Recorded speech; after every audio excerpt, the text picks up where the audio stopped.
Hello guys, जय श्री राम, राधे राधे। हमारे blog में आपका स्वागत है। तो आज हम बात करें निर्जला एकादशी की, जो कि 25 जून को है।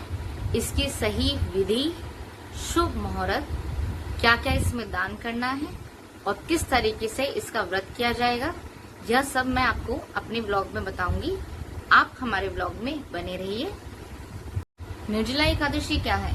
ज्येष्ठ शुक्ल पक्ष की एकादशी को निर्जला एकादशी कहा जाता है। इस दिन विष्णु भगवान का पूजन किया जाता है।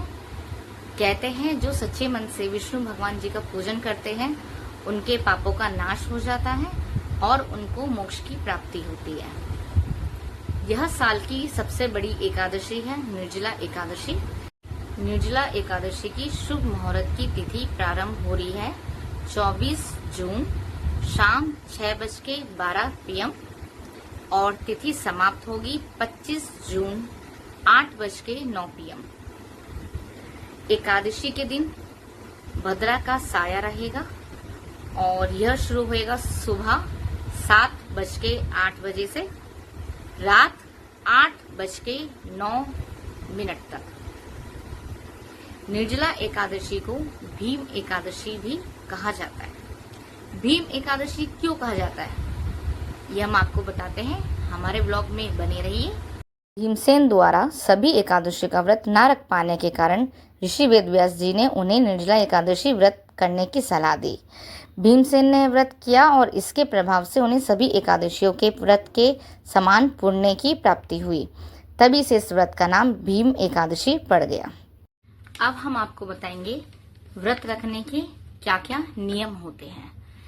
इस व्रत में हमें बिल्कुल भी जल ग्रहण नहीं करना है, ना ही हमें कोई अन्न खाना है।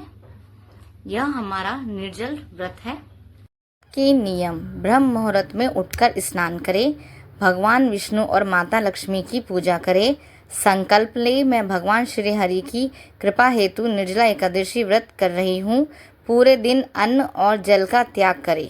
अब मैं आपको बताऊंगी निर्जला एकादशी की पूजा में क्या क्या सामग्री हमें चाहिए।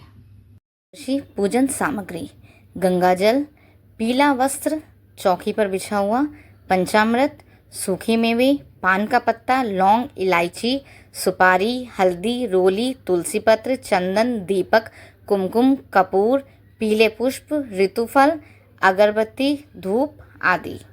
यह सब सामग्री हमें पूजा के लिए चाहिए होगी। अब मैं बताऊंगी आपको कि मंत्र जाप कैसे करें, किस तरीके से मंत्र जाप करना चाहिए और कितनी बार करना चाहिए। 108 बार यानी कि एक माला का जाप। ओम नमो भगवते वासुदेवाय कम से कम एक माला जप अवश्य करें। अब मैं आपको बताऊंगी निर्जला एकादशी के दिन हमें क्या क्या दान और पुण्य करना चाहिए, जिससे हमारा व्रत और अच्छे से संपन्न हो। निर्जला एकादशी के दिन दान करने से अक्षय पुण्य की प्राप्ति होती है।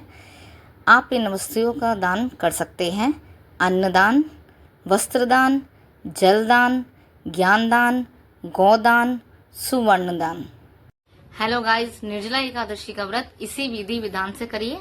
आपका व्रत संपन्न माना जाएगा और आपको कोई भी आपके मन में सवाल हो, आप मुझे कमेंट में पूछ सकते हैं, मैं उनके जवाब अवश्य दूंगी।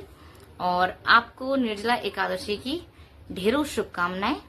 और निर्जला एकादशी 25 जून को है और उस दिन भद्रा का साया भी है। मैं एक बार फिर बताती हूँ, उस दिन भद्रा का साया भी है। तो आज का व्लॉग इतना ही था। बहुत बहुत धन्यवाद।